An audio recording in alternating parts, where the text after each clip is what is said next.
Welcome to BFR Radio, a podcast dedicated to all things blood flow restriction training. This podcast is proudly sponsored by the BFR.co, where if you want to buy your own BFR cuffs, access online BFR training programs, increase your own BFR knowledge with the accredited BFR.co course, or you want more information about this type of training, this is your one place to go. And I'm your host, Dr. Chris Gavilio.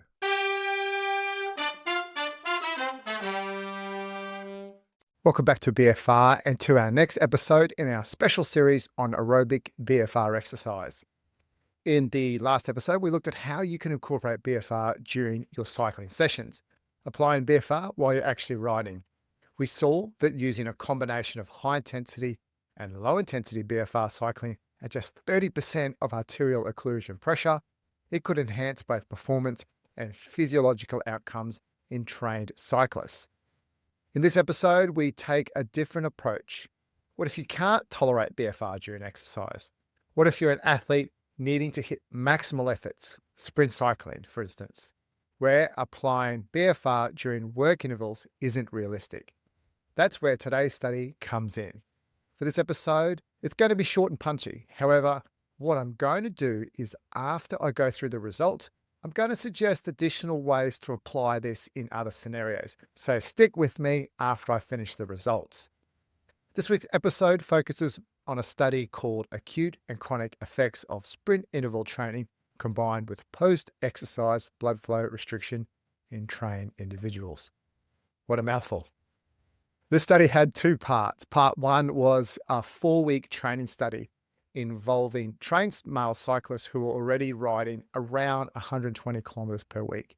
They completed a sprint interval training program, 2 sessions per week, where they performed repeat 30-second all-out sprints, progressing from 4 sprints in week 1 to 7 sprints by week 4.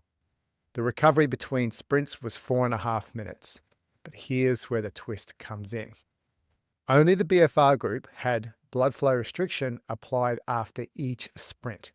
They'd get off the bike, lie down, and have thigh cuffs inflated to 130 millimeters of mercury for 2 minutes, followed by 2 minutes of passive rest before the next sprint.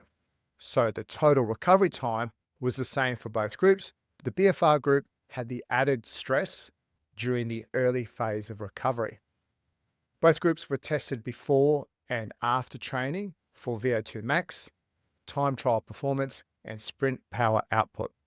And they didn't just do one time trial. Participants were familiarized with the 15-kilometer time trial format by completing 3 separate efforts before the training program started. This helped tighten up the measurement accuracy and hopefully to reduce noise in the results. Part 2 was an acute study to dig even deeper, to understand what's actually happening inside the muscle when we apply BFR during recovery. This was a much smaller study, just 8 participants, and there's a good reason for that. These athletes volunteered for muscle biopsies, which are small samples taken directly from the muscle using a fine needle. It's a bit invasive, so understandably, fewer athletes tend to sign up for this type of work, but it gives us powerful insights into what's going on at the cellular level, far beyond what we see with just performance data. In this second study, each athlete completed 2 sprint sessions, one with BFR during recovery and one without, very similar to that first study. Before the session started, right after the last sprint, and again 3 hours later, the researchers took the muscle samples or the biopsies from the vastus lateralis. That's that big quad muscle on the outside of our thigh. Why those time points? Because from previous research, certain genes linked to endurance, mitochondrial growth, and capillary development tend to peak between 1 and 6 hours after hard exercise. So the researchers timed the biopsies to catch that window. In both conditions in the second study, the athletes did the 4 30-second all-out sprints, separated by that same 4.5-minute recovery. In the BFR session, just like in the training study, the athletes got off the bike, laid down, and had the cuffs applied for 2 minutes immediately after each sprint. For the muscle samples, they were looking for markers of what drives better endurance, in particular markers that show 2 things. The first was angiogenesis, the formation of new blood vessels, which helps deliver more oxygen to muscles. And I've definitely covered in previous podcasts about how beneficial BFR is for this process of angiogenesis in other type of training protocols. And the second group of markers related to mitochondrial biogenesis, or rather the creation of more mitochondria. These are the parts of your muscle cells that turns oxygen into usable energy. More mitochondria means better endurance and energy efficiency during exercise. By comparing the muscle samples from both sessions, the researchers could look at early molecular signals, genes that tell the body to build more mitochondria or grow new blood vessels. And that gave them a clue as to why BFR might improve VO₂max. Now onto the results. If we look at the first study, after 4 weeks of training, the BFR group increased VO₂max by 4.5%, from 61.2 to 64.1 milliliters per kilogram per minute. Remember, this is a group average. The control group, no meaningful change in VO₂max. Now that's a significant outcome. Maybe not in a mathematical statistics terms, but when we're talking about trained athletes at this level, even small increases in VO₂max are really hard to achieve with short-term interventions. So for BFR to move the needle in just 4 weeks is pretty impressive. Interestingly though, despite the VO₂max gains, the 15-kilometer time trial performance didn't improve in either group. Average power output during the time trial also stayed the same. Sprint metrics like peak and mean power output increased slightly in both groups, but there were no between group differences if we look from a strict statistical viewpoint. So while post-exercise BFR improved aerobic capacity as measured by VO₂max, it didn't translate into better time trial performance, at least within this short 4-week window. Now, before we dismiss this as a null outcome, there are a few things to consider when we dig deeper into the results. Firstly, the time trial itself, a 15-kilometer self-paced effort, might not have been sensitive enough to detect the physiological changes that have actually occurred. These kind of effects are influenced by a mix of central and peripheral fatigue, pacing strategy, and also motivation. But secondly, remember that these are trained athletes. They've likely hit a performance ceiling in many areas, so any change, even just maintaining output while increasing VO₂max, might still be meaningful. And finally, while we didn't see a performance shift in this specific test, there were trends in the data worth noting. The BFR group saw up to a 4.4 increase in mean in max power, compared to just 0.2 to 0.3% in the control non-BFR group. Statistically, those differences weren't significant, but in practice, as coaches, we know a few extra watts can be the difference between a medal and a missed podium. So this is a great reminder. Just because the results don't show up in one metric doesn't mean there's no adaptation happening. Improvements in VO₂max and the muscle's oxygen handling ability may take longer to reflect in performance, or may be better detected in different type of efforts like repeated sprints or high lactate intervals. Furthermore, these are group means or group averages. They're taking all the results, bundling it together and presenting it to you. Whenever we look at these type of training interventions, they're really individualized. And when you dig deeper into the results, that's when you then need to tease out who has it really worked for, who hasn't it worked for, or who might have that trend where it's worthwhile investigating for a little bit longer. If we now look at the second part of the study, the researchers in this wanted to understand why post-exercise BFR might improve VO₂max. From the muscle, they were looking for markers that highlighted the formation of new blood vessels, that's angiogenesis, and increased mitochondria. What they found was that in both sessions, with and without BFR, it triggered some common training signals. That makes sense. High-intensity sprint intervals has been shown to provide really good physiological adaptations. But only the BFR session triggered something extra, and that's the exciting part. Only in the BFR condition did they see an increase in a key signal called HIF1 alpha, or hypoxia-inducible 1 alpha. Think of this as a switch your body flips when oxygen levels are low. It helps create more capillaries, those tiny blood vessels that help deliver oxygen deep into your muscle fibers. Again, hypoxia-inducible 1 alpha. Hypoxia, low oxygen. That's what we're creating with the BFR cuffs. This is important because more capillaries mean better oxygen delivery, which supports endurance, recovery, and even repeated sprintability. So what's the takeaway? By adding BFR after your high intensity efforts, during the recovery period, you're creating a low oxygen environment that seems to create a unique adaptation. Not just the typical endurance signals you'd expect from sprint training, but an extra layer of stimulus that might be helping your body become more efficient at using oxygen. And that could explain why only the BFR group improved their VO₂max. So, in summary, if you coach athletes or you're an athlete who needs to perform high-intensity sprints and wearing BFR cuffs are not possible or a hindrance to performance in that effort or to that effort, or they can't tolerate BFR during work efforts, this approach could be for you. You're replacing the restriction during recovery when discomfort is more manageable. You're also capitalizing on that recovery time. Instead of just passively resting, you're turning recovery into a stimulus.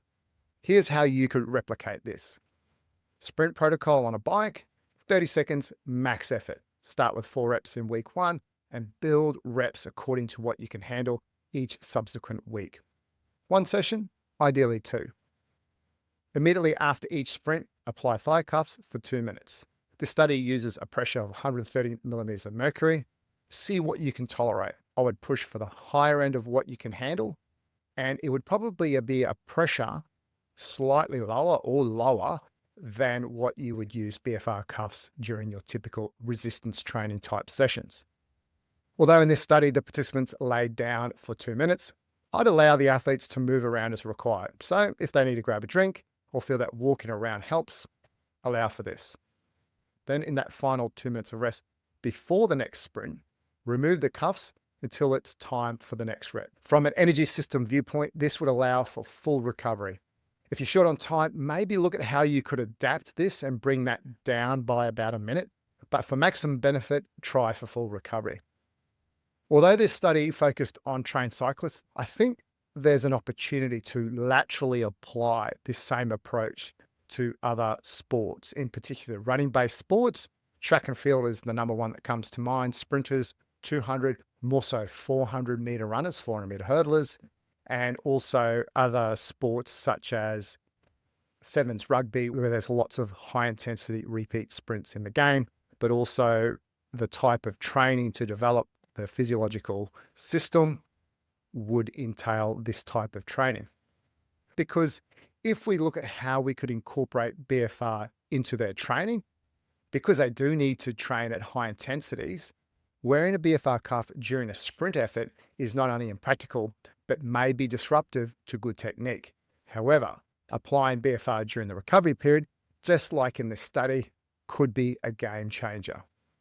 For example, if we take a session where athletes will be doing, say, distances between 150 to 300 meter sprints at high percentages near maximum or race pace efforts, they could then apply BFR cuffs to the upper thighs during the passive recovery window.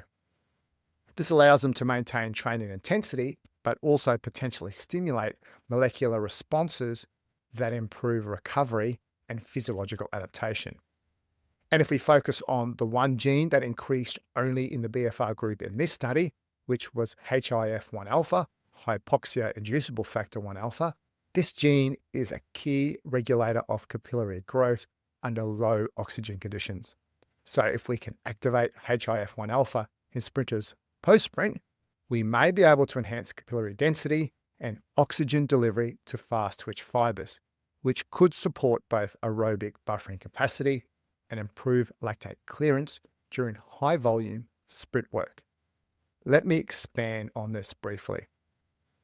When you sprint, especially in repeated efforts or events lasting longer than 20 to 30 seconds, your muscles start to accumulate lactate and hydrogen ions. This makes the muscle environment more acidic, which leads to that burning sensation and reduced power, which we call acidosis.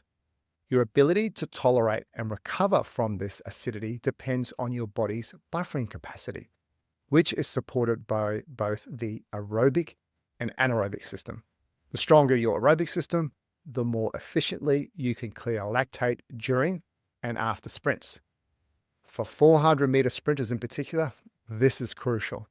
These athletes often face extreme levels of acidosis, especially in that final 100 meters. If we can improve their capillary density and mitochondrial content, even just slightly, through a stimulus like post-sprint BFR recovery, they might better tolerate the physiological stress of training, and with the goal of systematic implementation longitudinally to improve subsequent training sessions and ultimately competition performance. To see any measurable performance gains, I would say that we would need a longer block of more than 4 weeks. However, to understand if there's a positive adaptation short term, you could monitor a few things week to week and over subsequent days from those sessions. For example, if you're using a subjective athlete monitoring system, things such as muscle soreness and sleep quality, they may improve. Or when the athletes are training over the next few days, their performance just might be slightly better. This could be in the gym through measuring barbell velocity or vertical jump, on the track with better performance or less of a performance decrement during a session that is typical for that day or for that exact session. This is quite novel. So does anyone use this method or know someone who does? If you don't, my question would be, who's game to explore this concept? In summary, this study adds a new perspective. BFR doesn't always have to be during the work phase. You can integrate it after intense efforts and still drive meaningful improvements, particularly in aerobic capacity. It's safe, practical, and performance relevant, especially for athletes looking to optimize recovery time and maximize adaptation. And that's all for this episode. If you have any questions related to this, you can get in touch with me through my website, which is thebfr.co, or socials, which is at thebfr.co. You can also purchase your own BFR cuffs from our website, and you can find it at www.thebfr.co. And lastly, before I go, a couple of favors from me to you. If you know of someone who would benefit from this episode, please share it. And if you're enjoying the podcast, please give it a rating in iTunes. Oh, and a sneaky one, if you do use this methodology, get in touch with me. I'd be really interested to see how the method goes and what you're finding with the athletes you're working with, or if you're using it yourself, how you find it using it as a recovery with your high intensity efforts. As always, thanks for listening, and remember to keep the pump.